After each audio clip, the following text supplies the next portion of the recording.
नमस्कार भाई सभी को, आपका अपने यूट्यूब चैनल राकेश विजन पर एक बार फिर से स्वागत है। और पिछली वीडियो हमने लेसन 5 पढ़ा था, दृष्टि को एक बुक। और इस वीडियो में प्राचीन भारत में धार्मिक आंदोलन जो लेसन नंबर 6 है वो पढ़ने का प्रयास करेंगे।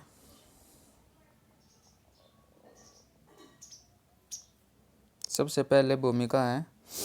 देश और काल के अंदर जब मानव जीवन अपने प्रारंभिक दौर से आगे बढ़ने लगा तब उसके मन में बहुत सारे सवाल उठने लगे, जैसे इस दुनिया को बनाया किसने, हम जन्म क्यों लेते हैं, जन्म लेने के बाद मरते क्यों हैं, हमारी आपसी परेशानियों का कारण क्या है। ऐसे बहुत सारे सवालों के जवाब में ईसा पूर्व 6वीं सदी के उत्तरार्ध में मध्य गंगा के मैदानों में अनेक धार्मिक संप्रदायों का उदय हुआ।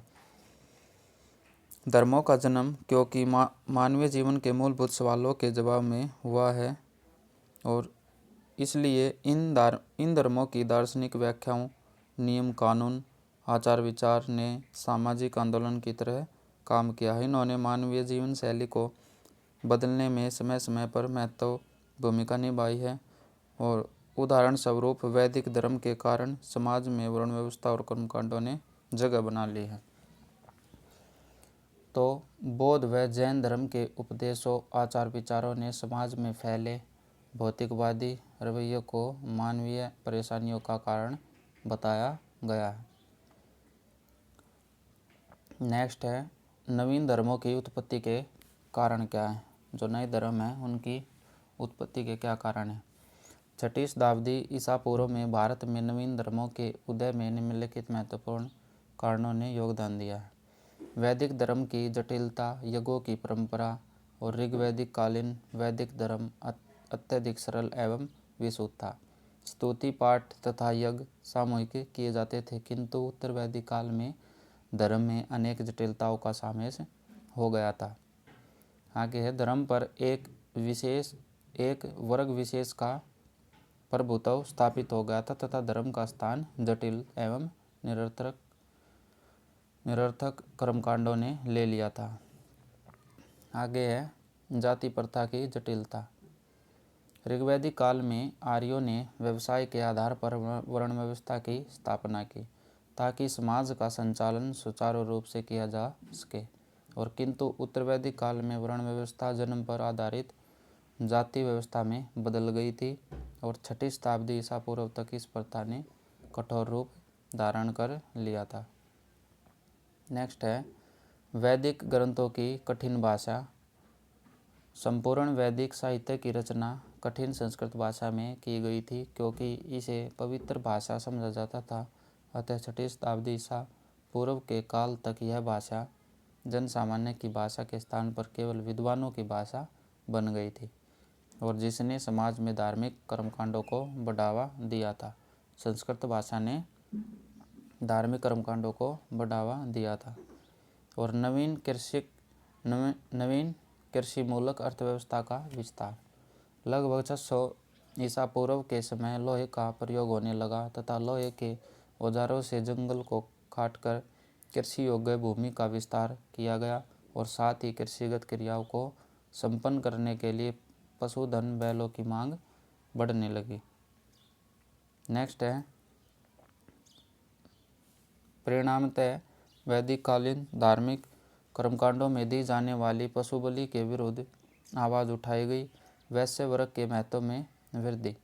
लोहे के उपकरणों के उपयोग से कृषि भूमि का विस्तार हुआ, जिससे कृषि उत्पादन में वृद्धि हुई। अतः उत्पादन में वृद्धि होने के कारण व्यापार वाणिज्य को प्रोत्साहन मिला, जिससे समाज में वैश्य वर्ग का महत्व बढ़ने लगा था।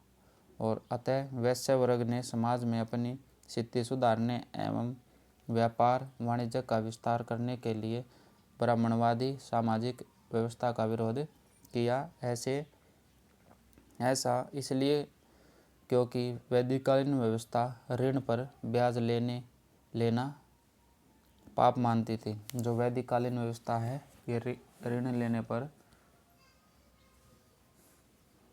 पाप मानती थी। अतः वैश्य वर्ग ने नवीन धर्मों के उदय को प्रोत्साहित किया था। अनुकूल राजनीतिक दशा। 6वीं शताब्दी ईसा पूर्व की अनुकूल राजनीतिक स्थिति ने नवीन धर्मों के उदय में पर्याप्त योगदान दिया था और भारत में सर्वाधिक शक्तिशाली राज्य था। भारत में जो मगध है ये सबसे शक्तिशाली राज्य था और इसके शासक बिंबिसार और अजातशत्रु ब्राह्मणों के प्रभाव से मुक्त थे, अतः इन्होंने नवीन धर्मों का संरक्षण प्रदान किया था। नेक्स्ट है प्रमुख धार्मिक आंदोलन जैन धर्म है। सबसे पहले जैन धर्म। और जैन शब्द संस्कृत के जिन शब्द से बना है और जिसका अर्थ विजेता होता है, अर्थात जिन्होंने अपने मन, वाणी एवं काया को जीत लिया। जैन अनुष्ठियों और परंपराओं के अनुसार जैन धर्म में 24 तीर्थंकर हुए हैं, परंतु इनमें से पहले 22 तीर्थंकरों की ऐतिहासिक संगिध है और जैन धर्म की स्थापना का श्रेय जैनियों के प्रथम तीर्थंकर ऋषभदेव या आदिनाथ को जाता है और जिन्होंने 6वीं शताब्दी ईसा पूर्व जैन आंदोलन का प्रवर्तन किया। ऋषभदेव व अरिष्टनेमि का उल्लेख ऋग्वेद में भी मिलता है। और जैन धर्म के 23वें तीर्थंकर पार्श्वनाथ थे। जो जैन धर्म के 23वें तीर्थंकर थे ये कौन थे? ये पार्श्वनाथ थे, जो काशी के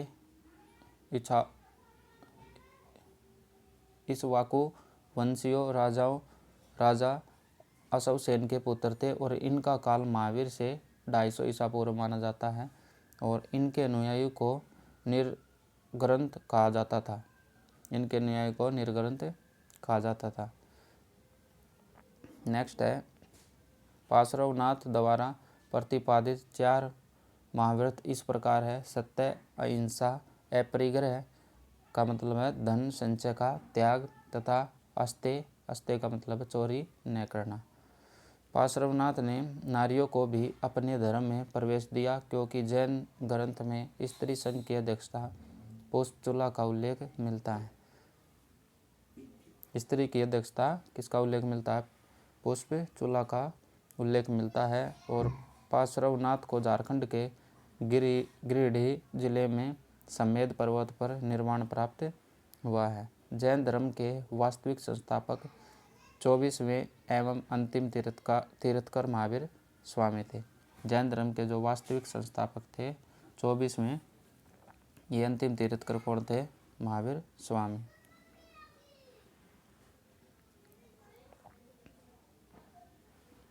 आगे है महावीर ने अपने जीवन काल में ही एक संघ की स्थापना की थी और जिसमें 11 अनुयायी सम्मिलित थे। ये गणधर कहलाए। जो 11 अनुयायी थे ये क्या कहलाए? गणधर कहलाए। और जैन धर्म पुनर्जन्म एवं कर्मवाद में विश्वास करता था। जैन धर्म ये पुनर्जन्म और कर्मवाद में भी विश्वास करता है और उनके अनुसार कर्मफल ही जन्म तथा मृत्यु का कारण है। और जैन धर्म में युद्ध और कृषि दोनों वर्जित है, क्योंकि दोनों में जीवों की हिंसा होती है। और आरंभ में जैन धर्म में मूर्ति पूजा का प्रचलन नहीं था, किंतु बाद में महावीर सहित सभी पूर्व तीर्थंकरों की मूर्ति पूजा का आरंभ हो गया था। महावीर सहित सभी पूर्व तीर्थों की मूर्ति थी, उन मूर्ति पूजा का आरंभ हो गया था। नेक्स्ट है महावीर स्वामी जीवन परिचय। महावीर का जीवन परिचय है। इनका जन्म हुआ 599 ईसा पूर्व अथवा 540 ईसा पूर्व में कुंडग्राम वैशाली बिहार में हुआ था। और इनके पिता सिद्धार्थ है और माता का नाम त्रिशला है, जो चेटक की बहन थी। पत्नी यशोदा है, जो कुंडीय गोत्र की कन्या है। और पुत्री प्रिय दर्शना है और दामाद है जामिली। और गृह त्याग इनका 30 वर्ष की आयु में बड़े भाई नंदीवर्धन की आज्ञा से और शिष्य इनके मखली पुत्र घोषाल। और ज्ञान प्राप्ति है इनकी 12 वर्ष की तपस्या के पश्चात 42 वर्ष की आयु में जृम्बिक ग्राम में ऋजुपालिका नदी के तट पर साल वृक्ष के नीचे। और निर्वाण मृत्यु है 527 ईसा पूर्व अथवा 468 ईसा पूर्व पावापुरी जो वर्तमान राजगीर के समीप है, उसमें मल राजा सुस्तपाल के यहाँ पर हुई थी। नेक्स्ट है जैन धर्म की प्रमुख शिक्षाएं क्या थी और जैन धर्म की प्रमुख शिक्षाएं क्या थी। पंच महाव्रत और अणुव्रत। फर्स्ट है अहिंसा, जीवन की हिंसा, हत्या न करना, और सत्य है सदा सच बोलना, और अपरिग्रह है संपत्ति इकट्ठा न करना, और अस्तेय है चोरी न करना, और ब्रह्मचार्य है इंद्रियों को वश में करना। नोट है इन 5 व्रतों में ऊपर के 4 पार्श्वनाथ ने दिए थे। ऊपर के जो 4 है ये पार्श्वनाथ ने दिए थे, जबकि 5वां व्रत ब्रह्मचार्य महावीर ने जोड़ा था। उपरोक्त 5 महाव्रत अणुव्रतों के अतिरिक्त 3 गुणव्रत भी बताए हैं। पहला है दिग्व्रत, दिशाओं में भ्रमण की मर्यादा बांधना, और दूसरा है अनर्थ दंडव्रत, जो प्रयोजनहीन पाप उत्पादक वस्तुओं का परित्याग करना और भोग परिमाण अर्थात भोग्य पदार्थों का परिमाण निर्धारण करना। नेक्स्ट है जैन धर्म में 7 शील व्रतों का उल्लेख है। दिग्व्रत अपनी क्रियाओं को विशेष परिस्थिति में नियंत्रण रखना, और देशव्रत अपने कार्य कुछ विशिष्ट प्रदेशों तक सीमित रखना। अनर्थ दंडव्रत बिना कारण अपराध न करना, और सामयिक चिंतन के लिए कुछ समय निश्चित करना, उसे सामयिक कहते हैं। नेक्स्ट है प्रोस दोपवास, मानसिक एवं कायिक शुद्धि के लिए उपवास करना। और 6 है उपभोग प्रतिभोग परिणाम, जीवन में प्रतिदिन काम आने वाली वस्तुओं व पदार्थों का नियंत्रण करना। और अतिथि सभी भाग है अतिथि को भोजन कराने के उपरांत भोजन करना। जैन धर्म में धर्म के 10 लक्षण बताए गए हैं, ये इस प्रकार है। जैन धर्म में उत्तम कर्मा जो क्रोधहीनता होती है, और उत्तम मार्दव अहंकार का अभाव होता है इसमें, और उत्तम मार्जव सरलता एवं कुटिलता का अभाव होता है, और उत्तम सोच सांसारिक बंधनों से आत्मा को परे रखने की सोच को उत्तम सोच कहते हैं। और उत्तम सत्य से गंभीर अनुरक्ति, और उत्तम संयम सदा संयमति जीवन यापन को उत्तम संयम कहते हैं। और उत्तम तप है जीव को आजीव से मुक्त करने के लिए कठोर तपस्या को उत्तम तप कहते हैं। उत्तम अकिंचन आत्मा के स्वाभाविक गुणों में आस्था। उत्तम ब्रह्मचार्य व्रत का कड़ाई से अनुपालन करना, और उत्तम त्याग की भावना को सर्वोपरि रखना। नेक्स्ट है त्रिरत्न। कर्म फल से मुक्ति के लिए त्रिरत्न का अनुशीलन आवश्यक है।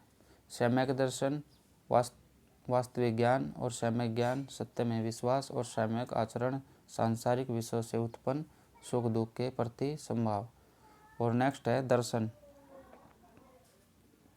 दर्शन अनेकांतवाद, बहुरूपता का सिद्धांत, और सप्त बगिन्य या सयादवाद, सापेक्षता का सिद्धांत, और नवावाद आंशिक दृष्टिकोण के सिद्धांत। सयादवाद है यह ज्ञान संबंधी जैन सिद्धांत है। सयादवाद में क्या है, ज्ञान संबंधी है ये, और इसके अनुसार दृष्टिकोण की भिन्नता के कारण हर ज्ञान विभिन्न स्वरूपों में व्यक्त किया जा सकता है। इस सप्तभंगी ज्ञान को स्यादवाद कहते हैं। इस सप्तभंगी ज्ञान को स्यादवाद कहते हैं। और जैनियों के एकांतवाद सिद्धांत की तार्किक परिणति उनके सिद्धांत स्यादवाद में होती है। नेक्स्ट है अनंत चतुष्टय। जब जीवों से कर्म का अवशेष बिल्कुल समाप्त हो जाता है तब वह मोक्ष को प्राप्त कर लेता है और मोक्ष के पश्चात जीवन के आवागमन के चक्कर से मुक्ति मिल जाती है और वह अंत ज्ञान, अंत दर्शन, अंत वीर्य तथा अंत सुख की प्राप्ति कर लेता है। और इसे ही जैन शास्त्रियों में अनंत चतुष्टय की संज्ञा दी गई है। आगे है जैन धर्म के ज्ञान। जैन धर्म के ज्ञान मति इंद्रिय जनित ज्ञान और श्रुति जो श्रवण ज्ञान है और अवधि जो दिव्य ज्ञान है और मन पर्याय जो दूसरों के मन को जान लेना और केवल सर्वोच्च ज्ञान होता है। और जैन धर्मानुसार ज्ञान के 3 स्रोत हैं। जैन के धर्म के अनुसार ज्ञान के 3 स्रोत है ज्ञान के। पहला प्रत्यक्ष है, दूसरा अनुमान है और तीसरा तीर्थंकरों के वचन है। जैन मत के अनुसार विश्व शाश्वत है परंतु सृष्टिकर्ता के रूप में ईश्वर को नहीं स्वीकारता है। जैन धर्म ईश्वर को नहीं मानता है। और नेक्स्ट है केवल्य। जब जीवन से कर्म का अवशेष बिल्कुल समाप्त हो जाता है तब वह मोक्ष की प्राप्ति कर लेता है।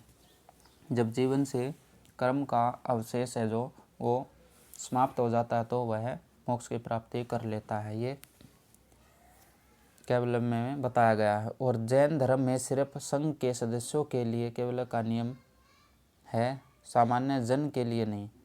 सामान्य जन या गृहस्थों को भिक्षु जीवन में प्रवेश करने से पूर्व 11 कोटियों से होकर गुजरना पड़ता है और महावीर स्वामी को केवल्य की प्राप्ति हो जाने के बाद ही केवलिन, जिन, अर्य और निर्ग्रंथ जैसी उपाधियाँ मिली हैं। आगे है जैन धर्म पुनर्जन्म व कर्मवाद में विश्वास करता है। जैन धर्म पुनर्जन्म और कर्मवाद में विश्वास करता है। यह वेद की अपौरुषेयता तथा ईश्वर के अस्तित्व को अस्वीकारता है, ईश्वर को यानी मानता है। और संलेखना है। जैन धर्म में संलेखना सत व लेखना शब्द से मिलकर बना है। संलेखना किन से मिलकर बना है? सत व लेखना शब्द से मिलकर, जिनका शाब्दिक अर्थ अच्छाई का लेखा जोखा होता है। और इस दर्शन में अहिंसा एवं काया कलेश पर अत्यधिक बल दिया गया है। अतः संलेखना शब्द उपवास द्वारा प्राण त्याग के संदर्भ में आया है। यह उपवास द्वारा प्राण त्याग के संदर्भ में आया है। नेक्स्ट है संथारा प्रथा। संथारा प्रथा के अंतर्गत जब किसी व्यक्ति को लगता है कि वह मृत्यु के निकट है तो वह एकांतवास ग्रहण कर लेता है और अन्न जल त्याग देता है और मौन व्रत धारण कर लेता है। इसके बाद वह किसी भी दिन देह त्याग देता है। ये था संथारा प्रथा के अनुसार। और विदित है कि राजस्थान हाईकोर्ट ने अगस्त 2015 में संथारा प्रथा पर रोक लगा दी है और हाईकोर्ट ने इस प्रथा को आत्महत्या की श्रेणी में रखते हुए भारतीय दंड संहिता 306 तथा 309 के तहत दंडनीय बताया था। परंतु सुप्रीम कोर्ट ने जैन समुदाय से जुड़े संगठनों की याचिकाओं पर संथारा को गैर कानूनी घोषित करने वाले राजस्थान हाईकोर्ट के फैसले पर अंतरिम रोक लगा दी थी। नेक्स्ट है जैन साहित्य। अब तक उपलब्ध जैन साहित्य प्राकृत एवं संस्कृत भाषा में मिलते हैं। बाद में प्रारंभिक जैन साहित्य अर्धमागधी भाषा में लिखा गया और बाद में जैन धर्म ने प्राकृत भाषा को अपनाया था। सबसे पहले अर्धमागधी भाषा में लिखा गया था और बाद में प्राकृतिक भाषा को अपनाया था। कालांतर में जैनियों ने सौरसेनी, संस्कृत और कन्नड़ भाषा में भी साहित्य लिखा है। जैन साहित्य को आगम कहा जाता है। जैन साहित्य को आगम कहा जाता है, जिसमें 12 अंग, 12 उपांग, 12 प्रकीर्ण, 6 छेद सूत्र और 4 मूल सूत्र, 1 नंदी सूत्र एवं 1 अनुयोग द्वार है। और इन आगम ग्रंथों की रचना संभवतः श्वेतांबर संप्रदाय के आचार्यों द्वारा महावीर स्वामी की मृत्यु के बाद की गई थी। इन सब की रचना, इन ग्रंथों की रचना महावीर स्वामी की मृत्यु के बाद ही की गई है।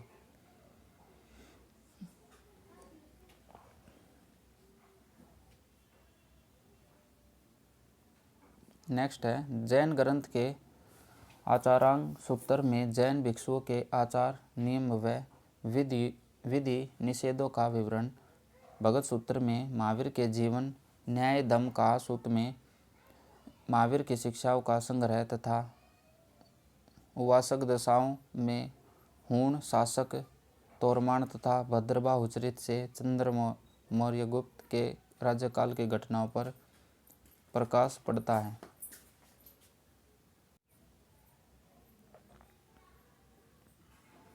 नेक्स्ट है भद्रबाहु ने कल्प सूत्र को संस्कृत में लिखा है और जिसमें तीर्थंकरों का जीवन चरित है।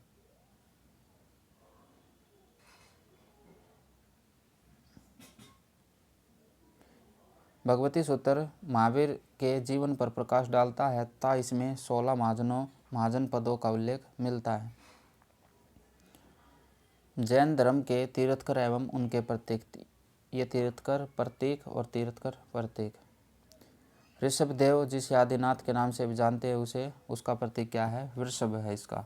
और अजितनाथ का गज है, संभव नाथ का असव प्रतीक है, और अभिनंदन दास का कपि है, और सुमतिनाथ का क्रौंच है, और पद्म प्रभु का पद्म है, और विमल नाथ का वराह है, और अनंतनाथ का सेन है, धर्मनाथ का विरज है, शांतिनाथ का मृग है, और कुंदुनाथ का अज है, और अरनाथ का मीन है।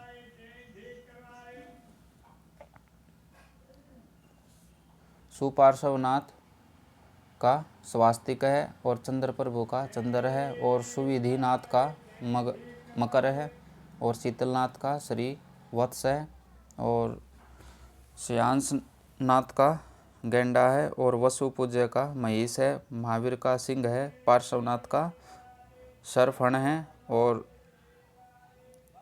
अरिष्टिनेमि का शंख है, नेमिनाथ का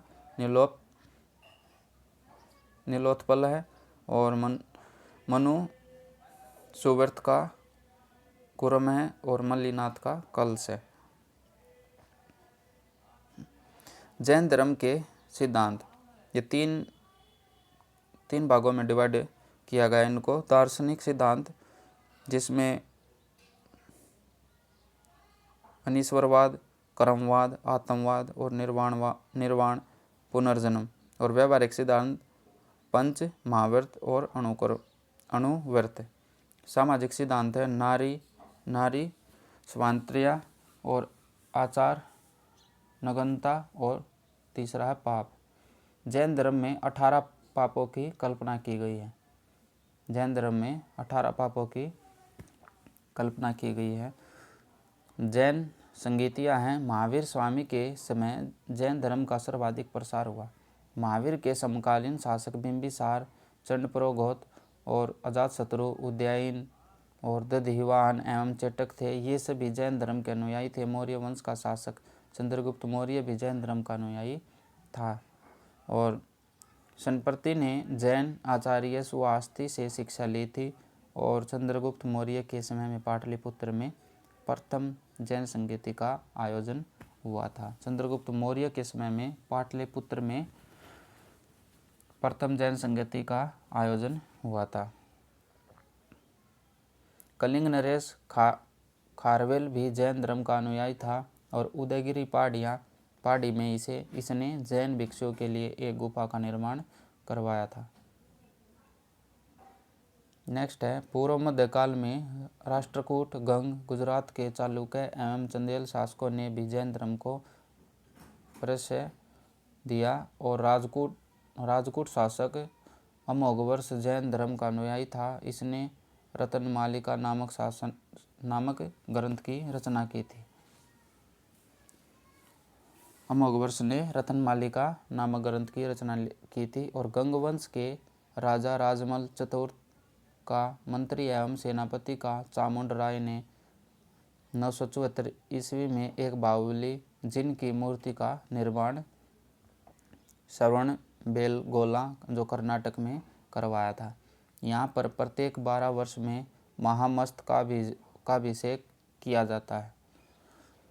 नेक्स्ट है महावीर की शिक्षाओं को साहित्यों में संकलित करने के लिए 2 जैन सभाओं का भी आयोजन किया गया है।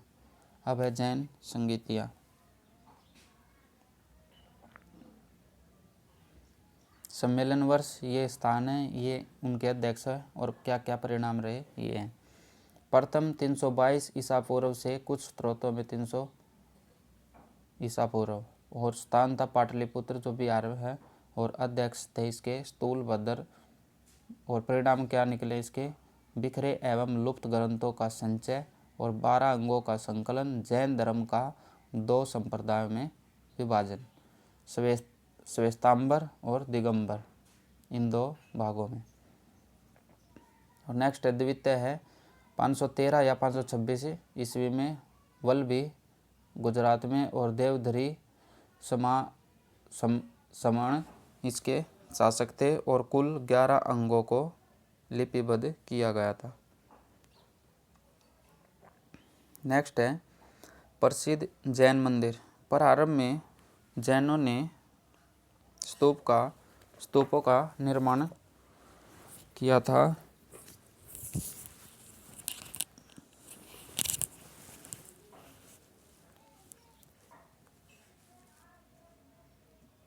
बाद में मूर्तिकला एवं मंदिरों का विकास हुआ। कुषाण काल में मथुरा जैन कला का एक महत्वपूर्ण केंद्र था और गुप्त काल में जैन कला की मथुरा शैली उन्नत अवस्था में थी।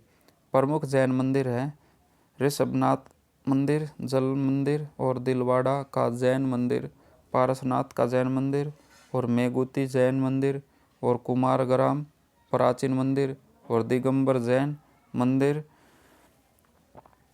पार्श्वनाथ का मंदिर और रणकपुर जैन मंदिर, सोमनाथ मंदिर, श्री नाकोडा पार्श्व मंदिर जैसे सेवांतांबर, त्रिलोकपुर तीर्थ आदि ये सभी मंदिर थे। मतभेद तथा विभाजन। महावीर के पूर्व तीर्थकर पार्श्वनाथ ने अपने अनुयायियों को निचले ऊपरी अंगों को ढकने की अनुमति दे दी थी, किंतु महावीर ने वस्त्र का सर्वथा त्याग करने का आदेश दिया था और इसका आशय यह था कि वे अपने अनुयायियों के जीवन में और भी अधिक संयम लाना चाहते थे। इस कारण कालांतर में जैन धर्म 2 संप्रदायों में विभक्त हो गया था। फर्स्ट है श्वेतांबर अर्थात सफ़ेद वस्त्र धारण करने वाले और सेकंड है दिगंबर अर्थात नग्न रहने वाले। एक अन्य परंपरा के अनुसार महावीर के निर्वाण के 200 वर्षों बाद मगध में 12 वर्षों तक अकाल पड़ा। अतः बहुत से जैन भद्रबाहु के नेतृत्व में प्राण बचाने हेतु दक्षिण की ओर चले गए एवं शेष जैन लोग स्थूलबाहु के नेतृत्व में मगध में ही रह गए थे। और अकाल समाप्त होने के बाद जब वे मगध लौटे तो उनमें वैचारिक मतभेद उत्पन्न हो गए। तब से दक्षिणी जैन दिगंबर तथा मगध के जैन श्वेतांबर कहलाए।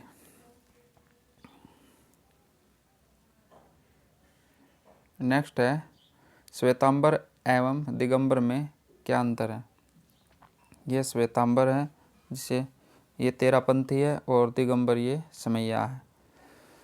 मोक्ष प्राप्ति के लिए वस्त्र त्यागना आवश्यक नहीं श्वेतांबर में, और मोक्ष प्राप्ति के लिए वस्त्र त्यागना आवश्यक है इसमें। और स्त्रियां निर्वाण की अधिकारी या स्त्रियों का निर्वाण संभव नहीं है। कैवल्य प्राप्ति के बाद भी लोगों को भोजन की आवश्यकता केवल प्राप्ति के बाद भोजन की आवश्यकता नहीं। इस संप्रदाय के अनुयायी उदारवर्ती थे तथा धार्मिक नियमों में परिस्थिति के अनुसार परिवर्तन के पक्षधर थे। यह कट्टरपंथी जैनियों का संप्रदाय था और इस संप्रदाय के अनुयायी जैन धर्म के नियमों का पालन बड़ी कठोरता से करते थे।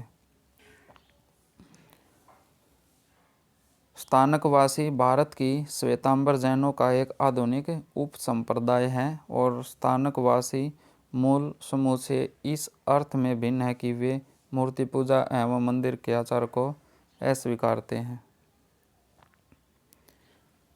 जैन धर्म का समाज पर प्रभाव। क्या प्रभाव पड़ा समाज पर जैन धर्म का? सर्वप्रथम जैन धर्म द्वारा ही वर्ण व्यवस्था की जटिलता और कर्मकांडों की बुराइयों को रोकने के लिए सकारात्मकता प्रयास प्रारंभ किए गए और जैनों ने ब्राह्मणीय भाषा संस्कृत के स्थान पर आम जनमानस की भाषा प्राकृत में उपदेश दिया। जैन साहित्य अर्धमागधी में लिखे गए और जैन धर्म में अहिंसा पर अत्यधिक बल देने के कारण इनके अनुयायी कृषि तथा युद्ध में संलग्न न होकर व्यापार एवं वाणिज्य को महत्व देते थे और जिससे व्यापार वाणिज्य की उन्नति हुई और नगरों की संपन्नता बढ़ी थी। नेक्स्ट है, जनता को जैन धर्म के सीधे एवं सरल उपदेशों ने आकर्षित किया तथा वैदिक कालीन कर्मकांडीय जटिल विचारधाराओं के सम्मुख जैन धर्म के रूप में जीवन यापन का सीधा सीधा मार्ग प्रस्तुत किया था। नेक्स्ट है, जैन धर्म के पतन के कारण। जैन धर्म के पतन के क्या कारण थे? जैन धर्म के पतन के निम्नलिखित कारण थे। आत्मपीड़न, कठोर व्रत एवं तपस्या पर बल और ताकि और जाति व्यवस्था के दर्शन को बनाए रखना था। अहिंसा पर अत्यधिक बल, कृषि करने व युद्ध में संलग्न होने से मना किया के कारण सामान्य जन के लिए नियम धारणा कर पाना काफ़ी असहज साबित हुआ। नेक्स्ट है, जैन दर्शन में अत्यधिक क्लिष्टता होने के कारण इसके स्यादवाद, अनेकांतवाद और द्वैतवादी तत्वज्ञान आदि को समझना साधारण जनता के वश की बात न थी। परिणाम स्वरूप जैन धर्म तपस्वियों तक ही सीमित रहा। यह प्रारंभ में जैन धर्म एक सशक्त आंदोलन था, किंतु बाद में जैन धर्म मतावलंबियों में आंतरिक मतभेद प्रारंभ हो गए और परिणाम स्वरूप जैन धर्म दो संप्रदायों दिगंबर और श्वेतांबर में विभाजित हो गया था। दिगंबर और श्वेतांबर, इन दो संप्रदायों में जैन धर्म विभाजित हो गया था और जैन धर्म का यह सांप्रदायिक विभाजन जैन धर्म के लिए अत्यधिक घातक सिद्ध हुआ और जैन धर्म पतन की ओर अग्रसर हो गया। आगे है, क्योंकि प्रारंभ में जैन साहित्य का लेखन प्राकृत भाषा में किया गया था, अतः जनसाधारण ने इसे आसानी से समझा क्योंकि उस समय जनसाधारण की भाषा ही प्राकृत थी। किंतु बाद में जब से जैन साहित्य संस्कृत में लिखा जाने लगा तब से जनधारणा के लिए जैन साहित्य को समझना दुष्कर हो गया था। परिणामतः जनसाधारण का जैन धर्म के प्रति दृष्टिकोण उदासीन होता चला गया। बौद्ध धर्म का विस्तार एवं ब्राह्मण धर्म का पुनरुत्थान जैन धर्म के उत्कर्ष में तत्कालीन नरेशों का महत्वपूर्ण योगदान था, किंतु बाद में जैन धर्म को राजकीय आश्रय प्राप्त न हो सका और फलतः राजस्व के अभाव से जैन धर्म के अनुयायियों की संख्या धीरे धीरे घटने लगी थी। आगे है, किसी धर्म के प्रसार में उसके प्रचारकों की महत्वपूर्ण भूमिका होती है और कालांतर में जैन धर्मों में अच्छे धर्म प्रचारकों का अभाव हो गया। फलतः जैन धर्म के प्रचार का मार्ग अवरुद्ध हो गया। बौद्ध धर्म है। बौद्ध धर्म के संस्थापक महात्मा बुद्ध थे। बुद्ध का अर्थ प्रकाशमान अथवा जागृत होता है। उनके पिता शुद्धोधन कपिलवस्तु के शाक्यों के गणराजा थे। बुद्ध का जन्म शाक्यों की राजधानी कपिलवस्तु के समीप लुम्बिनी में 563 ईसा पूर्व में हुआ था और इनकी माता महादेवी थी और कोल्य गणराज्य की राजकुमारी थी। इनकी माता थी जो ये कोल्य गणराज्य की राजकुमारी थी, महामाया देवी। नेक्स्ट है, इनके जन्म के 7वें दिन ही इनकी माता की मृत्यु हो गई थी। तत्पश्चात इनका पालन पोषण इनकी मौसी प्रजापति गौतमी ने किया था। गौतम बुद्ध के बचपन का नाम सिद्धार्थ था। गौतम बुद्ध के बचपन का नाम क्या था? सिद्धार्थ था। गौतम बुद्ध का जीवन परिचय है। इनका जन्म 563 ईसा पूर्व हुआ।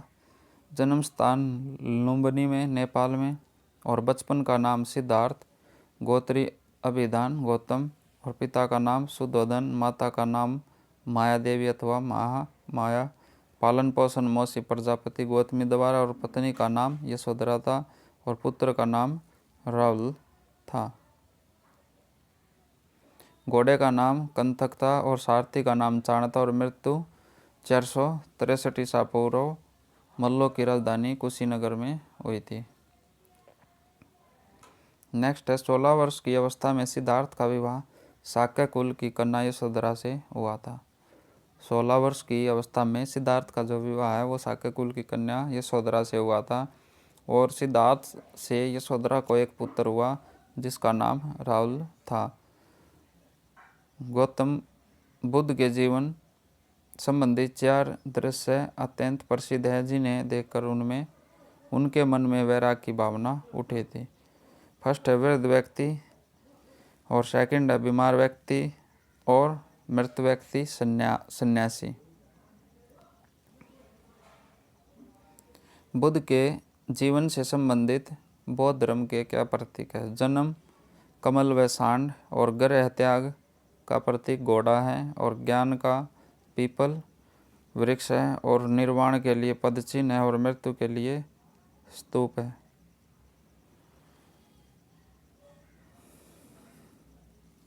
नेक्स्ट है, सिद्धार्थ ने 29 वर्ष की अवस्था में सांसारिक समस्याओं से व्यथित होकर कर त्याग किया था। 29 वर्ष की अवस्था में सांसारिक समस्याओं से दूर हो गए थे, और इसको बौद्ध धर्म में महाभि निष्क्रमण कहा गया। बौद्ध सर्वप्रथम अनुपय नामक आमर उद्यान में कुछ दिन रुके थे, और वैशाली के समीप उनकी मुलाकात सांख्य दर्शन के दार्शनिक आचार्य अलार कलाम तथा राजगिरी के समीप धर्माचार्य रुद्र रामपुत्र से हुई थी, और ये दोनों बुद्ध के प्रारंभिक गुरु थे। 6 वर्ष तक अथक परिश्रम एवं घोर तपस्या के बाद 35 वर्ष की आयु में वैशाख पूर्णिमा की एक रात पीपल वृक्ष के नीचे निरंजना नदी के तट पर सिद्धार्थ को ज्ञान प्राप्त हुआ था। कहाँ पर ज्ञान प्राप्त हुआ था? निरंजना नदी के तट पर और पीपल के वृक्ष के नीचे। ज्ञान की प्राप्ति के बाद गौतम बुद्ध के नाम से प्रसिद्ध हुए। ज्ञान प्राप्ति के बाद गौतम जो ये बुद्ध के नाम से प्रसिद्ध हुए। बुद्ध और मार। गौतम ज्ञान प्राप्ति के लिए गया बिहार में निरंजना नदी के तट पर पीपल वृक्ष के नीचे दृढ़ निश्चय के साथ अपनी समाधि लगाई कि ज्ञान प्राप्ति न होने तक समाधि भंग न करेंगे। तभी मार कामदेव के नेतृत्व में अनेक पैशाचिक तृष्णाओं ने उनकी समाधि भंग करने की चेष्टा की, किंतु गौतम निश्चल अडिग रहे। 8वें दिन उन्हें ज्ञान बोधि प्राप्त हुआ और वे बुद्ध कहलाए थे। धर्मचक्र परिवर्तन। उर्वेला से बुद्ध सारनाथ आए थे और यहाँ पर 5 ब्राह्मण सन्यासियों को अपना प्रथम उपदेश दिया था, और जिसे बौद्ध ग्रंथों में धर्मचक्र परिवर्तन के नाम से जाना जाता है। बुद्ध ने सर्वप्रथम तपस्वी एवं भल्लिक नामक 2 शूद्रों को बौद्ध धर्म का अनुयायी बनाया था। बुद्ध ने एक तो तपस्वी को एक भल्लिक नामक 2 शूद्रों को बौद्ध धर्म का अनुयायी बनाया था। ये दोनों शूद्र थे।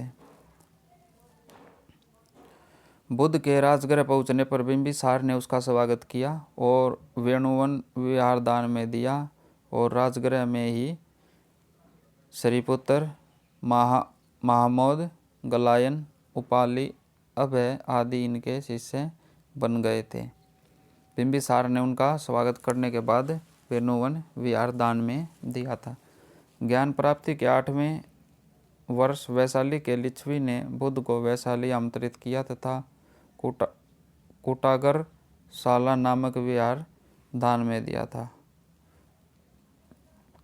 अपने शिष्य आनंद के कहने पर बुद्ध ने वैशाली में महिलाओं को संघ में प्रवेश की अनुमति दी। प्रजापति गौतमी पहले भिक्षुणी थी और कौशाम्बी का शासक उदयन बौद्ध भिक्षु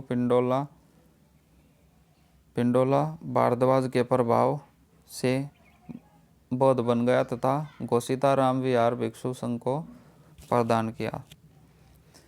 नेक्स्ट है ज्ञान प्राप्ति के 20वें वर्ष बुद्ध श्रावस्ती पहुँचे। वहाँ अंगुलीमाल नामक डाकू को अपना शिष्य बनाया था और बुद्ध ने अपने जीवन के सर्वाधिक उपदेश कौशल राज्य की राजधानी श्रावस्ती में दिए। उन्होंने अंतिम उपदेश कुशीनगर में सुबोध को दिया था और मगध को उन्होंने अपने प्रचार केंद्र बनाया। महापरिनिर्वाण है। महात्मा बुद्ध अपने जीवन के अंतिम पड़ाव में हरण्यवती नदी के तट पर अपने शिष्य चुंद के यहाँ शुकर माधव भोज सामग्री खाई और अतिसार रोग से पीड़ित हो गए और यहीं पर 483 ईसा पूर्व में 80 वर्ष की आयु में इनकी मृत्यु हो गई थी और इसे बौद्ध परंपरा में महापरिनिर्वाण के नाम से जाना जाता है। बौद्ध परंपरा में महात्मा बुद्ध को महापरिनिर्वाण के रूप में जाना जाता है। नेक्स्ट है मृत्यु के पूर्व कुशीनारा के परिवारजक सुबोध को उन्होंने अपना अंतिम उपदेश दिया और महापरिनिर्वाण के बाद बुद्ध के अस्थि अवशेष को 8 जगह मगध, वैशाली, कपिलवस्तु, अलकप और रामगढ़, पावा, कुशीनारा और वेथाद्वीप भेजा गया। इन्हीं 8 क्षेत्रों में स्तूप भी बनाए गए थे। बौद्ध धर्म की शिक्षाएं एवं सिद्धांत। बुद्ध ने आम जनता की भाषा पाली में उपदेश दिए थे। बुद्ध ने आम जनता की भाषा पाली में उपदेश दिए। उनके अनुसार सृष्टि दुख में क्षणिक एवं आत्मविहीन है। वे ईश्वर एवं अपौरुषेय वेद की सत्ता को अस्वीकारते हैं। बुद्ध ने जन्म आधारित वर्ण व्यवस्था को अस्वीकार किया है और बुद्ध ने प्रतीतीय समुत्पाद को संपूर्ण जगत पर लागू किया और महात्मा बुद्ध के अनुसार एक वस्तु के विनाश के पश्चात दूसरे की उत्पत्ति होती है। महात्मा बुद्ध कहते हैं एक वस्तु का विनाश के पश्चात ही दूसरी वस्तु की उत्पत्ति होती है। नेक्स्ट है प्रत्येक घटना के पीछे कार्य कारण का संबंध है। कार्य कारण का यही सिद्धांत प्रतीतीय समुत्पाद के नाम से जाना जाता है। और बौद्ध ने निर्वाण प्राप्त करने को कहा, अर्थात इच्छाओं और तृष्णाओं से छुटकारा, जिससे जन्म मरण के बंधन से मुक्ति मिले। निर्वाण का अर्थ है दीपक का बुझ जाना, अर्थात जीवन मरण के चक्कर से मुक्ति हो जाना। और बुद्ध ने मध्य मार्ग मध्यमा प्रतिपदा का उपदेश दिया। बुद्ध के 3 रत्न हैं, बुद्ध, धम्म और संघ।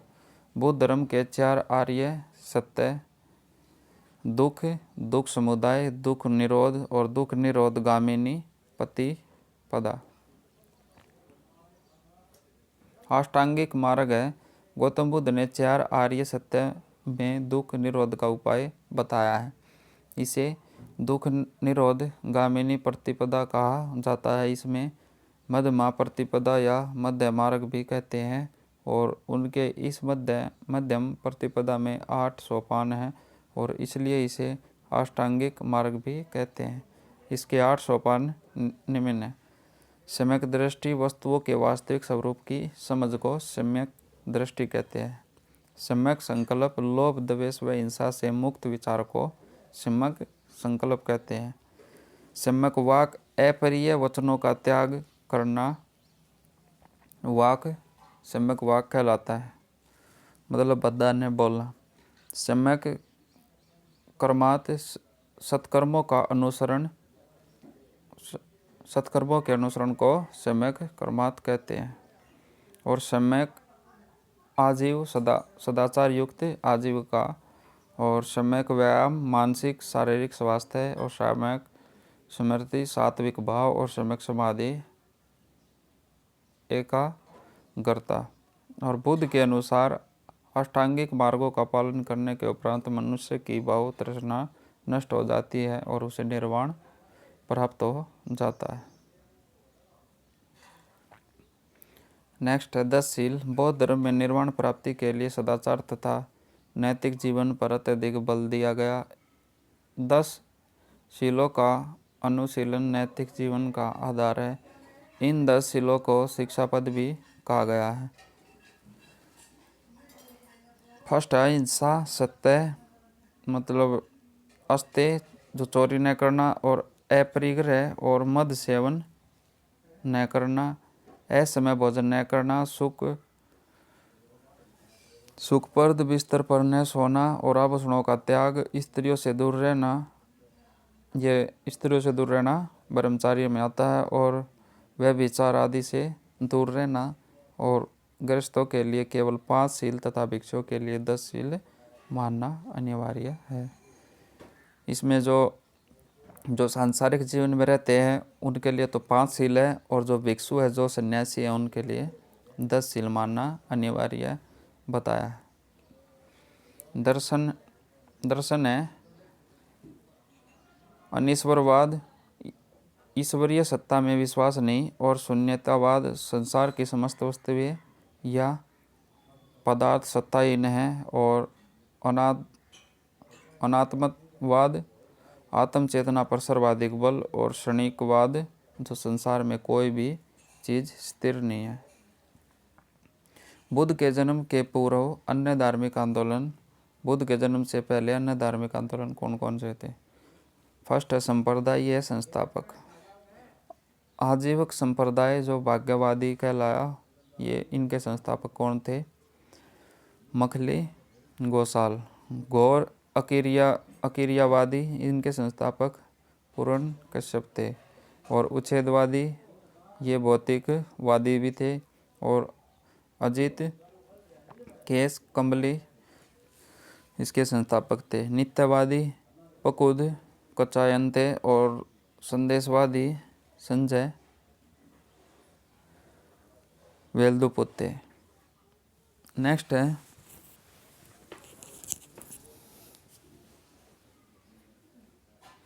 बौद्ध संघ एवं कार्य प्रणाली।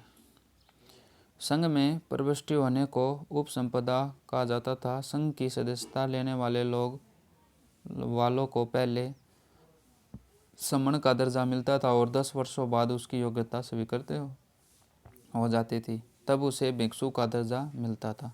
और संघ में अल्पवयस्क, चोर, हत्यारा, शनि व्यक्ति, दास तथा रोगी व्यक्ति का प्रवेश वर्जित था।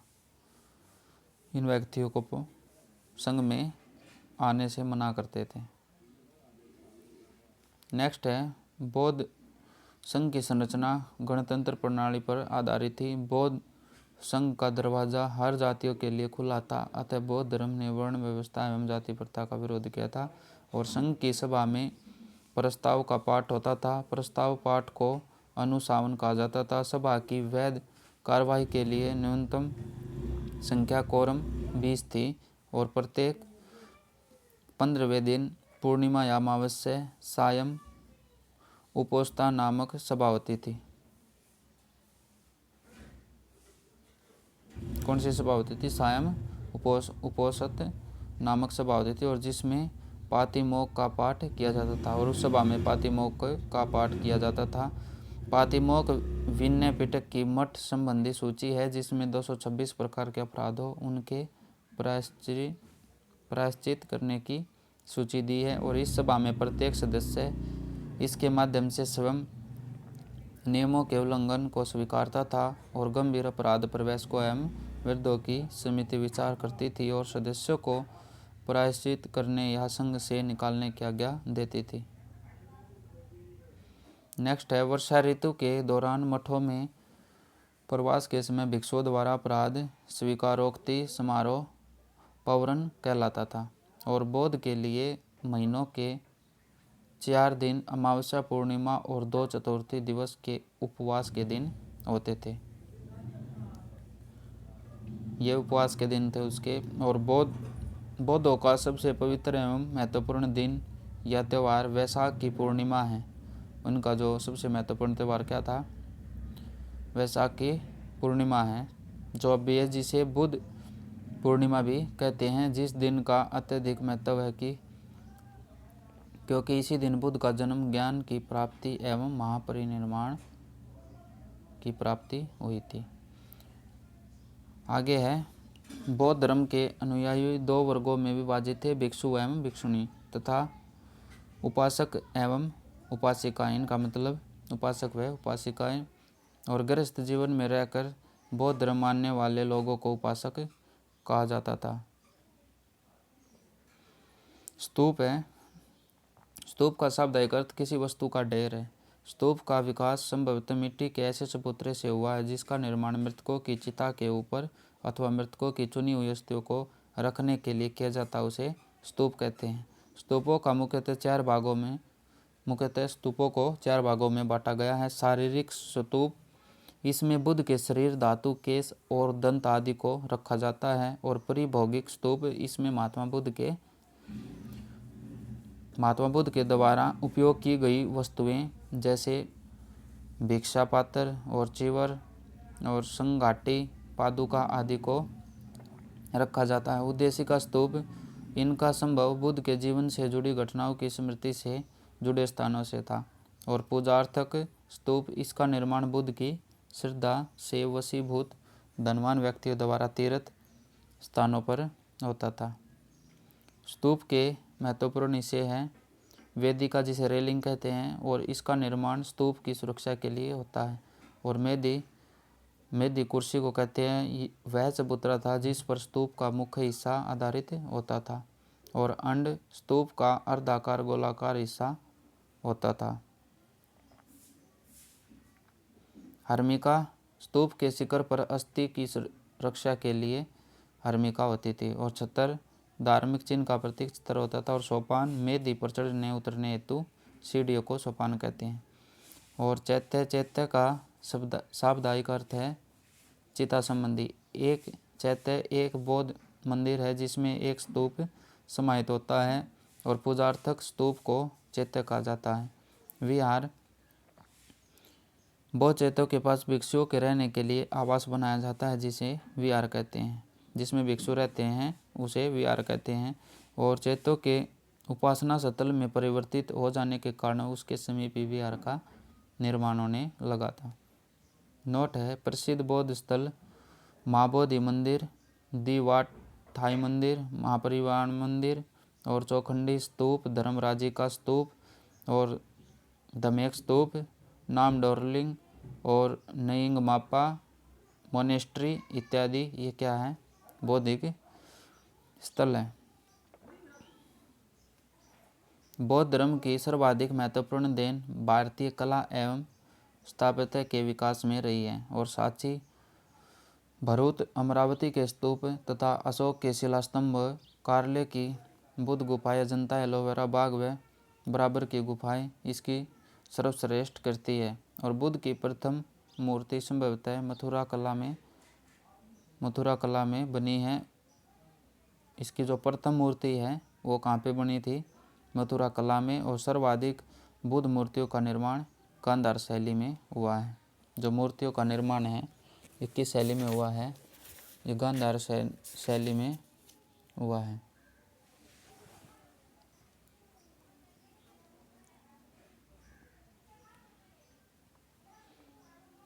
नेक्स्ट है बौद्ध संगीतिया। बौद्ध धर्म का प्रचार प्रसार करने के लिए 4 बौद्ध संगीतियों का आयोजन किया गया है। प्रथम, द्वितीय, तृतीय और चतुर्थी।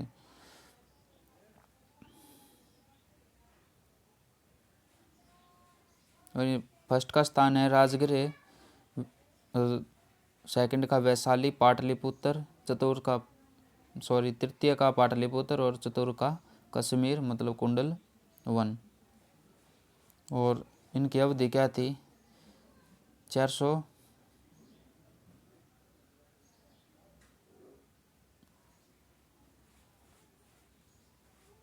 इनकी अवधि 483 ईसा पूर्व, 383 ईसा पूर्व, 250 ईसा पूर्व और लगभग ईसा की प्रथम शताब्दी चौथी में थी।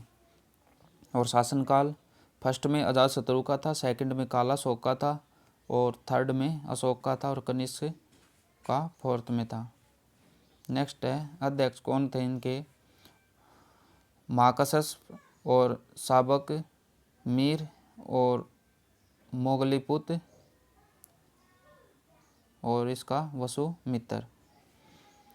और इनके कार्य थे, फर्स्ट का था बुद्ध के उपदेशों को सूत पिटक तथा विनय पिटक में अलग अलग संकलित किया गया है।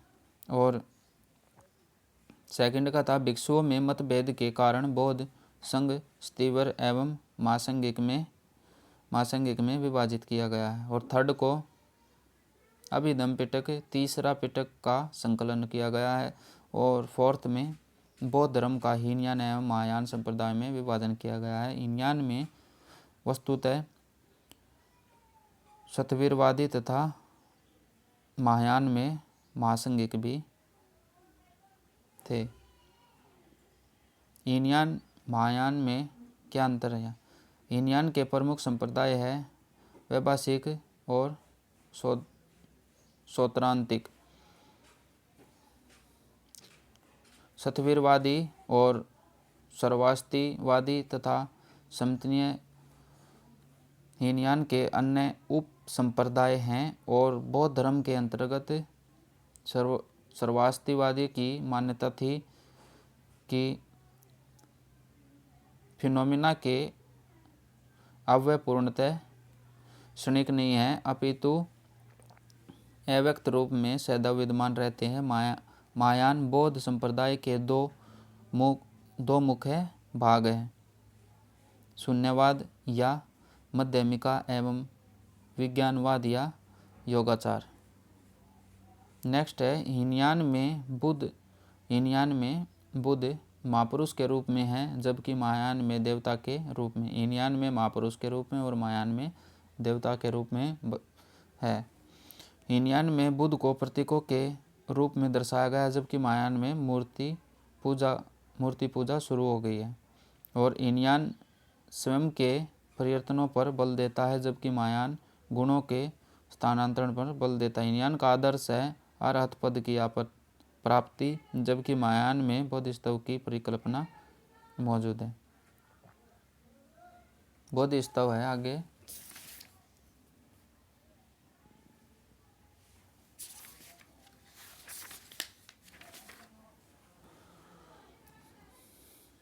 महायान का आदर्श बोधिसत्व करुणा में माने गए हैं, जो समस्त प्राणियों को परबोध के मार्ग पर चलने में सहायता करने के लिए स्वयं की निर्वाण प्राप्ति विलंबित करते हैं। ये मानव अथवा पशु किसी रूप में भी हो सकते हैं। महायान का आदर्श बोधिसत्व अवलोकितेश्वर था, जिसे पद्मपाणि, अमिताभ, मंजूषनाथ, मैत्रेय आदि नामों से भी जाना जाता है। नोट है कनेरी शैलकृत गुफा में 11 सिरों के बोधिसत्व का अंकलन मिलता है। वर्जियान संप्रदाय 7वीं से 8वीं सदी के आते आते बौद्ध धर्म के नियमों में और परिवर्तन आया। परिणाम स्वरूप वर्जियान संप्रदाय का उदय हुआ और इस संप्रदाय के अनुयायी बौद्ध को अलौकिक शक्तियों वाला पुरुष मानते थे। इस संप्रदाय के लोग जो बुद्ध को क्या मानते थे? अलौकिक शक्तियों वाला पुरुष। और इस संप्रदाय के सिद्धांत मंजूश्री, मूलकल्प तथा गुरुवंश समाज नामक ग्रंथों में मिलती है। इसमें तंत्र मंत्र पर बल दिया गया और बुद्ध को देवी तारा से जोड़ दिया गया। ब्रजवान संप्रदाय में तंत्र मंत्र पर बल दिया गया था और बुद्ध को देवी तारा से जोड़ दिया गया था। नेक्स्ट है, ब्रजवान साधु ग्रह साधना का प्रयोग करने लगे और पंचमकार की साधना करने लगे। वे पंचमकार कौन कौन से थे? मद, मांस, मैथुन और मत्स्य और मुद्रा, इनका त्याग करना था। और ब्रजवान संप्रदाय के अंतर्गत 10वीं शताब्दी में एक अन्य संप्रदाय कालचक्रयान अस्तित्व में आया था और इसमें सर्वोच्च देवता श्री कालचक्र को माना गया। यह संप्रदाय तिब्बत एवं चीन में विशेष रूप से प्रचलित था। नेक्स्ट है बौद्ध साहित्य।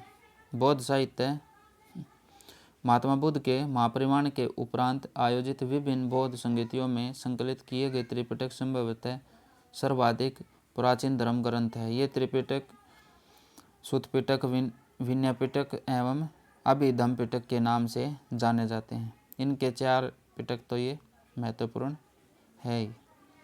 सुत्तपिटक है, सुत्तपिटक का शाब्दिक अर्थ धर्मोपदेश है, मतलब धर्म का उपदेश। और सुत्तपिटक में बौद्ध धर्म के सिद्धांतों का उल्लेख है। यह पिटक 5 निकायों में विभाजित है। पहला है सुत्तपिटक, 5 निकायों में विभाजित किया गया है। फर्स्ट है दीर्घ निकाय। इसमें महात्मा बुद्ध के जीवन के आखिरी समय अंतिम उपदेशों, मृत्यु तथा अंत्येष्टि का वर्णन किया गया है।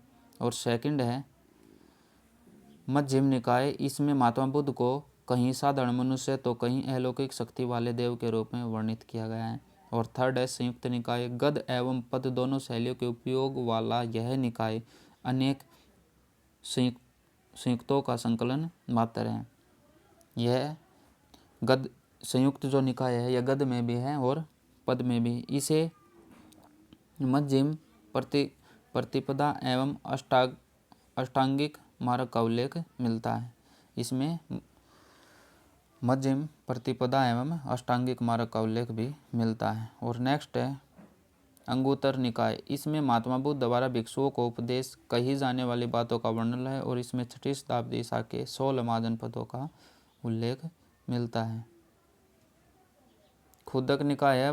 भाषा व विषय शैली की दृष्टि से सभी निकायों से अलग लघु ग्रंथों के संकलन वाला यह निकाय अपने आप में स्वतंत्र एवं पूर्ण है। सुत्तपिटक की रचना आनंद ने की थी और विनयपिटक बौद्ध मठों में रहने वाले भिक्षु भिक्षुणियों के अनुशासन संबंधी निकाय दिए गए हैं। और बौद्ध की कार्य प्रणाली की व्यवस्था भी इसी ग्रंथ में उल्लेखित है। यह सूत विभंग, खंडक तथा परिवार में विभक्त है और इसकी रचना उपाली ने की थी। अभिधम्म पिटक। इसमें महात्मा बुद्ध के उपदेशों एवं सिद्धांतों तथा बौद्ध मतों की दार्शनिक व्यवस्था की गई है। इसमें बौद्ध धर्म के उपदेशों, सिद्धांतों तथा बौद्ध मतों की दार्शनिक व्याख्या अभिधम्म पिटक में की गई है। एक मान्यता के अनुसार इस पिटक का आंकलन अशोक के समय में संपन्न तृतीय बौद्ध संगीति में मोगलीपुत्र तिस्से ने किया था। नेक्स्ट है त्रिपिटक के अतिरिक्त कुछ अन्य बौद्ध ग्रंथ भी पाली भाषा में लिखे गए हैं। त्रिपिटक के अलावा और भी कुछ अन्य ग्रंथ है जो अन्य बौद्ध ग्रंथ है जो पाली भाषा में लिखे गए हैं। और ये है मिलिंदपन्न हो। इससे ईसा की प्रथम 2 शताब्दियों के भारतीय जनजीवन के विषय में जानकारी मिलती है। इसमें यूनानी शासक मिनांडर एवं बौद्ध भिक्षु नागसेन के बीच बौद्ध मत पर वार्ता का वर्णन मिलता है। और दीपवंश सिंहलद्वीप के इतिहास पर प्रकाश डालने वाला 4th शताब्दी ईसा में रचित यह पहला ग्रंथ है। और नेक्स्ट है महावंश। इस ग्रंथ में मगध के राजाओं की क्रमबद्ध सूची मिलती है। इसके रचयिता मदत महानाम है जो 5वीं 6वीं शताब्दी में है। और जातक कथा है। इसमें बुद्ध के पूर्व जन्मों की कथाएं यह पाली भाषा में रचित हैं। और महावस्तु है, यह विनयपिटक से संबंधित ग्रंथ है।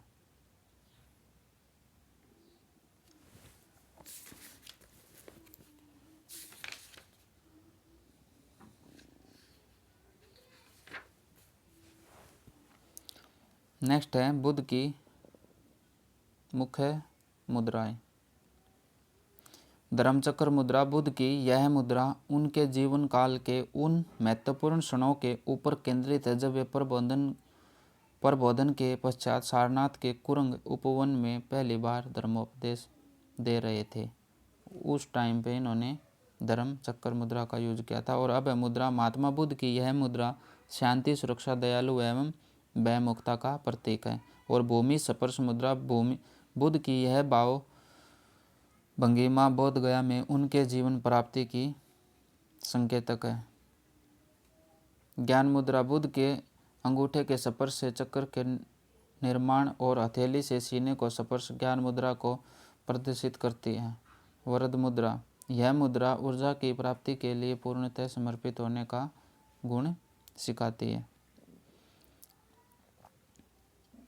बौद्ध धर्म की लोकप्रियता का क्या कारण है? जटिल दार्शनिक वाद विवादों का न होना, लोक भाषा पाली में उपदेश देना और बुद्ध धर्म को राजकीय संरक्षण प्राप्त होना और सामाजिक समानता का सिद्धांत जो बौद्ध धर्म में वर्ण व्यवस्था को अस्वीकृत किया गया और बौद्ध धर्म का लचीलापन, इसमें मध्य मार्ग का रास्ता बताया गया। समय समय पर बौद्ध संगतियों का आयोजन है। नेक्स्ट है बौद्ध भिक्षु।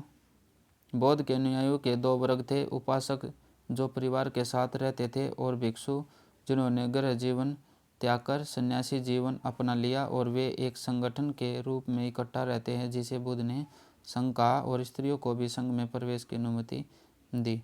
बौद्ध संघ के सदस्यों को समान अधिकार प्राप्त हैं। बौद्ध संघ के जो भी सदस्य थे उनको सभी को समान अधिकार प्राप्त थे। नेक्स्ट है बौद्ध धर्म की उपादेयता और प्रभाव। आर्थिक क्षेत्र में लोहे के फाल। आर्थिक क्षेत्र में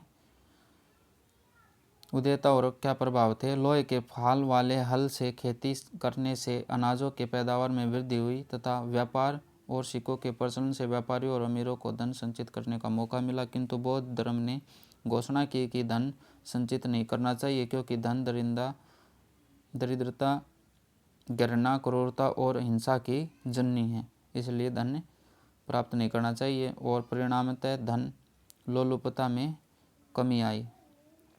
नेक्स्ट है सामाजिक क्षेत्र में। बौद्ध धर्म ने स्त्रियों और शूद्रों के लिए अपने द्वार खोलकर समाज पर गहरा प्रभाव जमाया और जिसने भी बौद्ध धर्म अपनाया उसे हीनता से मुक्ति मिली थी। और राजनीतिक क्षेत्र में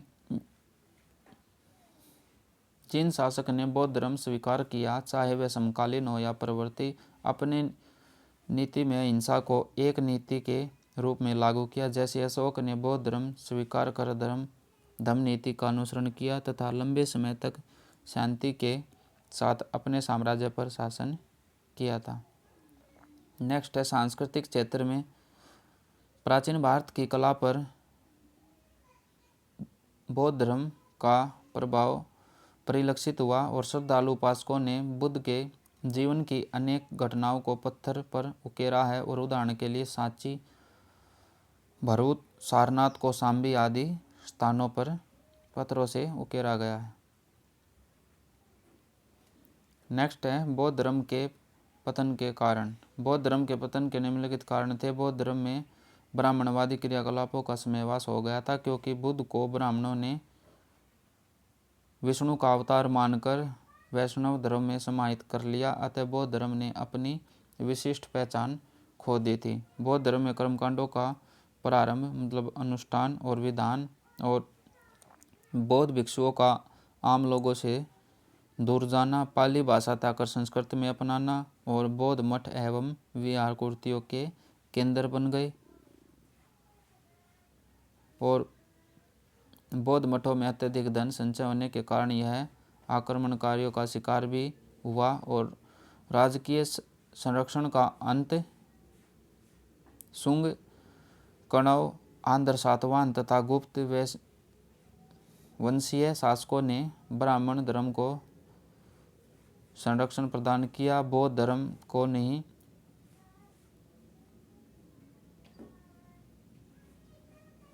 परिणाम स्वरूप बौद्ध धर्म एक राष्ट्रीय धर्म न रहा और इस धर्म का पतन होने लगा। शैव धर्म से बौद्ध धर्म की प्रतिद्वंदता हुई और बंगाल के शैव शासक शशांक ने बोध गया के बोधि वृक्ष को कटवा दिया था। बंगाल के जो शैव शासक थे शशांक, इसने बोध गया के बोधि वृक्ष को कटवा ही दिया था। बौद्ध धर्म एवं जैन धर्म में समानता व असमानता के बिंदु। समानता के बिंदु दोनों धर्मों के संस्थापक क्षत्रिय कुल के थे। दोनों धर्मों में वेदों की प्रमाणीयता के प्रति अनास्था है। कर्मकांडों के फलीभूत होने का निषेध किया गया है। कर्म व पुनर्जन्म दोनों मानते हैं। शूद्रों व मंदिरों के द्वारा मोक्ष प्राप्ति की संभावना का विरोध किया गया है। और नेक्स्ट है असमानता। बौद्ध निर्वाण इसी जीवन में संभव मानते हैं, जबकि जैन शरीर से मुक्ति के पश्चात इसे संभव मानते हैं। बौद्ध मत मुक्ति हेतु मध्य मार्ग का उपदेश देता है, जबकि जैन कठोर साधना पर बल देता है। और बुद्ध ने जाति प्रथा की कठोर निंदा की है, जबकि महावीर ने नहीं। और महावीर ने बुद्ध की अपेक्षा अहिंसा व अपरिग्रह पर अधिक बल दिया है। मुख्यतः बौद्ध धर्म में पाली तथा जैन धर्म में प्राकृतिक भाषा का प्रयोग किया गया है। नेक्स्ट है शैव धर्म। शैव का अर्थ है शुभ, कल्याण, मंगल। शैन का क्या अर्थ है? शुभ, कल्याण और मंगल। शिव की पूजा करने वाले शैव कहा जाता है और इससे संबंधित धर्म है जो वो शैव धर्म कहलाता है। शिवलिंग उपासना का प्रारंभिक पुरातात्विक साक्ष्य हड़प्पा संस्कृति से प्राप्त अवशेषों से मिलता है। शिवलिंग मूर्ति पूजा का उल्लेख द्वितीय सदी ईसा पूर्व में पतंजलि के महाभाष्य से मिलता है। शिवलिंग का कहाँ से मिलता है? महाभाष्य से, पतंजलि के महाभाष्य से मिलता है। और ऋग्वेद में शिव के लिए रुद्र नामक देवता का उल्लेख मिलता है। और ऋग्वेद में शिव के लिए रुद्र नामक देवता का उल्लेख मिलता है। अर्थवेद में शिव को भाव और सरव, पाशुपति एवं भूपति कहा गया। लिंग पूजा का स्पष्ट वर्णन मत्स्य पुराण में मिलता है। इसका जो स्पष्ट वर्णन है वो मत्स्य पुराण में मिलता है। नेक्स्ट है प्रमुख शैव संप्रदाय। वामन पुराण में शैव संप्रदाय की संख्या 4 बताई गई है। फर्स्ट है पशुपात संप्रदाय शैवों का सर्वाधिक प्राचीन संप्रदाय है। इसके संस्थापक लकुलिस थे। इनको शिव के 18 अवतारों में से एक माना जाता है। इस मत के अनुयायी पंचार्तिक कहलाए और इस संप्रदाय का प्रमुख सैद्धांतिक ग्रंथ पाशुपत सूत्र है। इस संप्रदाय का जो सैद्धांतिक ग्रंथ है वो क्या है? पाशुपत सूत्र। और नेपाल के काठमांडू का पशुपति मंदिर इस मत का प्रमुख केंद्र है। नेक्स्ट है कापालिक। इस संप्रदाय के इष्ट देव भैरव थे और इस संप्रदाय का प्रमुख केंद्र भी श्रीशैल नामक स्थान था। ये लोग तामसिक क्रियाओं के द्वारा अपने उपास्य देव को प्रसन्न करते थे और इस संप्रदाय के अनुयायी आसुर प्रवृत्ति के होते थे तथा ये लोग सुरा और नैवेद्य अर्पित कर भैरव की उपासना करते थे। भैरव की उपासना कौन करते थे? कापालिक करते थे। नेक्स्ट कालामुख। कापालिक संप्रदाय से ही मिलता जुलता शैव धर्म का यह एक संप्रदाय है। यह कापालिक से ही मिलता जुलता कालामुख है और इस संप्रदाय के अनुयायी भी तामसी प्रवृत्ति के थे। ये कापालियों की अपेक्षा अत्यधिक भयंकर प्रवृत्ति वाले होते थे। ये लोग नर कपाल में भोजन करते थे और शरीर पर चिता की भस्म मलते थे तथा मदिरा का सेवन करते थे। शिव पुराण में इस संप्रदाय के अनुयायी को महाव्रतधर कहा गया। शिव पुराण में ऐसे संप्रदाय के अनुयायी को महाव्रतधर कहा गया है। और लिंगायत अथवा वीर शैव, यह संप्रदाय दक्षिण भारत विशेषकर कर्नाटक में प्रचलित था। इन्हें जंगम भी कहा जाता था। इन्हें क्या कहा जाता था? जंगम भी कहा जाता था। इस संप्रदाय के लोग शिवलिंग की उपासना करते थे और इस संप्रदाय के अनुयायियों का विश्वास है कि भक्ति ही एक ऐसा साधन है जिसके द्वारा मोक्ष प्राप्त किया जा सकता है। नेक्स्ट है कुषाण शासकों की मुद्राओं पर शिव एवं नंदी का एक एक साथ अंकन प्राप्त होता है। चोल शासक राजराज वन ने तंजौर में प्रसिद्ध राजराजेश्वर शैव मंदिर का निर्माण करवाया, जिसे बृहदेश्वर मंदिर के नाम से भी जाना जाता है। और एलोरा के प्रसिद्ध कैलाश मंदिर का निर्माण कृष्ण प्रथम ने राष्ट्रकूट शासक ने करवाया था। एलोरा का जो प्रसिद्ध कैलाश मंदिर है, इसका निर्माण कृष्ण प्रथम ने करवाया था।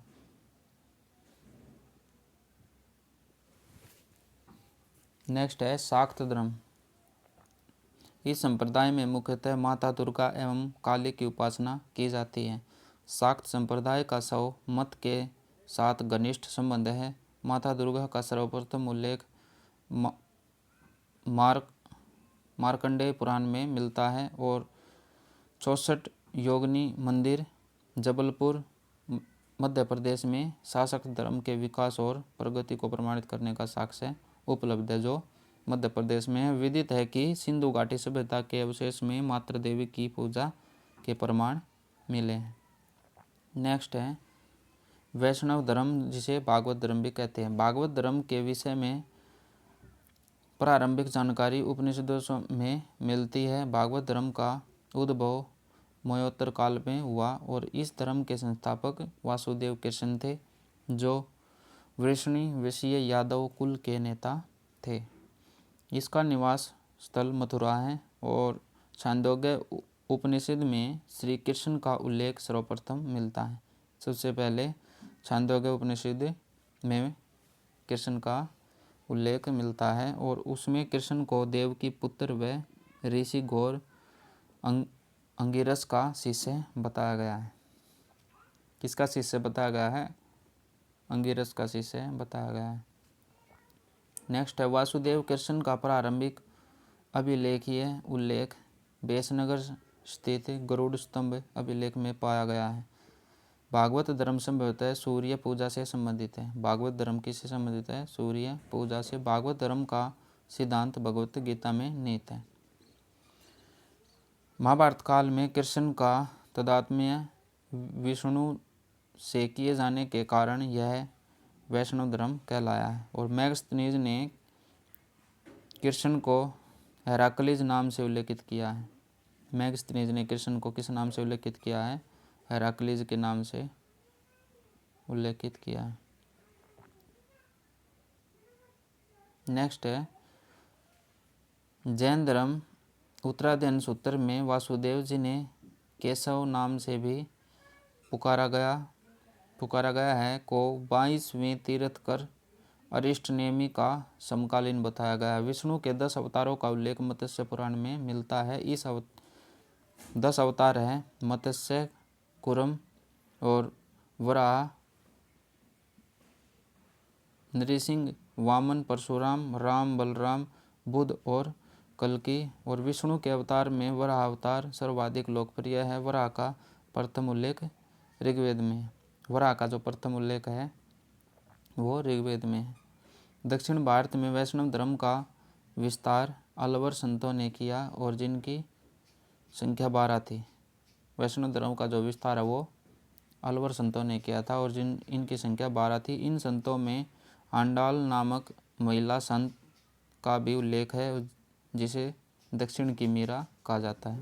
दक्षिण की मीरा किसे कहा जाता है? आंडाल को कहा जाता है। नेक्स्ट है संप्रदाय, प्रमुख संप्रदाय, मत और आचार्य और समय। वैष्णव संप्रदाय, इनका मत क्या था? विशिष्ट अद्वैतवाद और आचार्य रामानुजाचार्य और समय क्या था? 12वीं शताब्दी। ब्रह्म संप्रदाय का द्वैतवान था, मध्याचार्य था और 13वीं शताब्दी थी। और सनक संप्रदाय का द्वैतवाद और निम्बार्काचार्य और 13वीं सदी थी। रुद्र संप्रदाय का शुद्ध अद्वैतवाद और वल्लभाचार्य और 15वीं से 16वीं शताब्दी थी इनका समय। नेक्स्ट है शंकराचार्य का जन्म 788 ईस्वी और मृत्यु 820 ईस्वी में हुई। इन्होंने अद्वैतवाद मत का प्रतिपादन किया था। शंकराचार्य ने अद्वैतवाद मत का प्रतिपादन किया था। इन्होंने देश में 4 मठों की स्थापना की, जो पूर्वी भारत में गोवर्धन मठ, शारदा मठ, पश्चिमी भारत, उत्तर भारत में ज्योति पीठ और दक्षिण भारत में वेदांत मठ के नाम से है। शंकराचार्य को कुछ विद्वान प्रच्छन्न बौद्ध कहते हैं। शंकराचार्य को कुछ विद्वान हैं वे प्रच्छन्न बौद्ध भी कहते हैं। अन्य धर्मों से संबंधित मुख्य तथ्य। अन्य धर्मों से संबंधित मुख्य तथ्य इस्लाम धर्म है। इस्लाम अकेश्वरवादी धर्म है। इस्लाम धर्म के संस्थापक हजरत मुहम्मद साहब, जो 570 ईस्वी से 632 ईस्वी तक थे।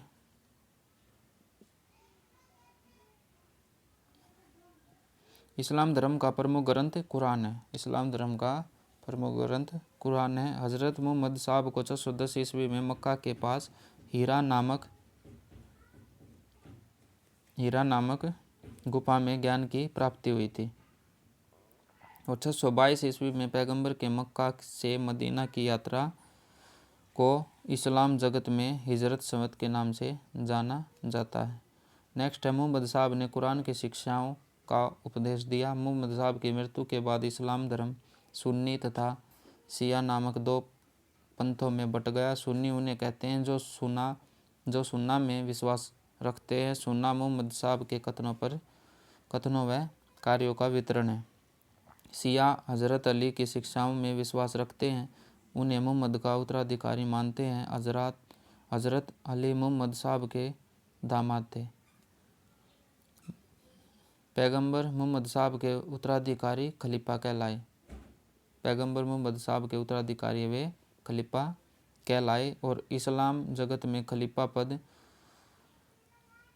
1924 ईस्वी तक रहा था। इस्लाम जगत में जो खलीफा पद है ये 1924 ईस्वी तक रहा था। 1924 ईस्वी में इसे तुर्की का शासन मुस्तफा कमाल पाशा ने समाप्त कर दिया था और मुहम्मद साहब के जन्मदिन पर मिलाद उन नबी पर्व मनाया गया था।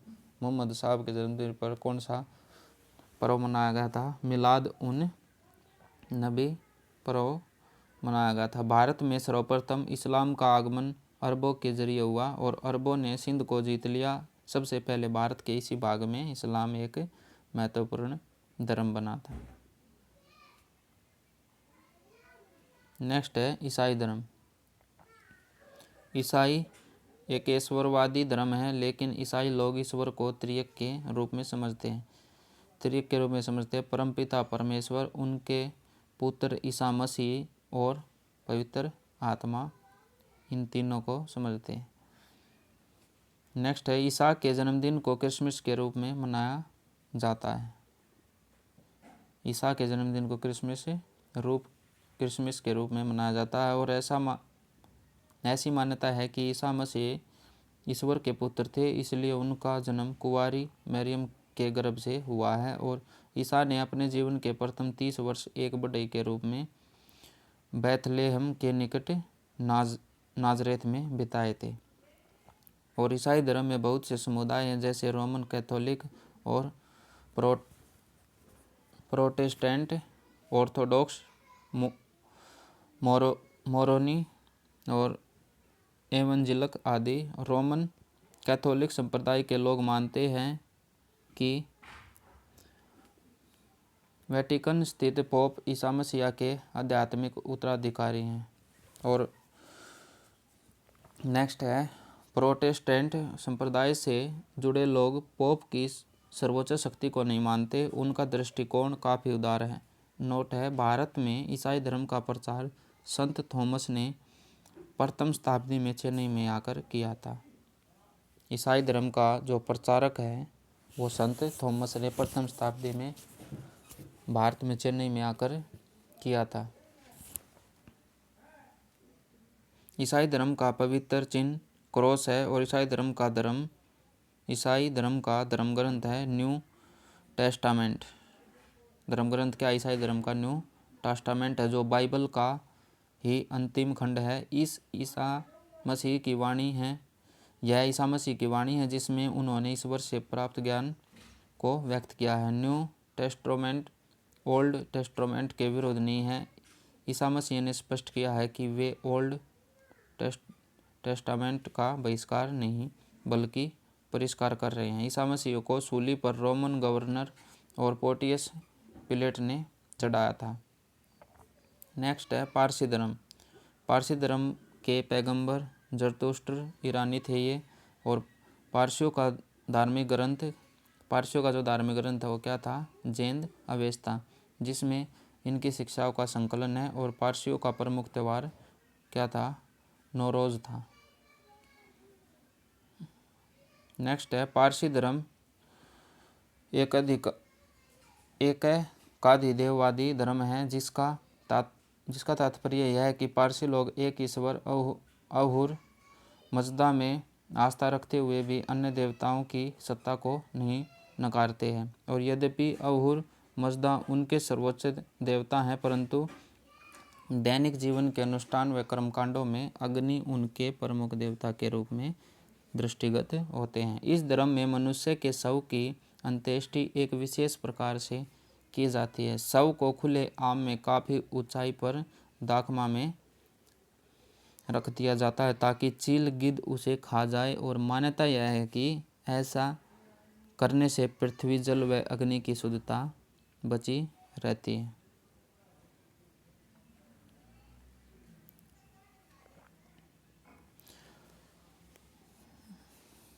तो आज के लिए इतना ही भाई, मिलते हैं नेक्स्ट वीडियो में।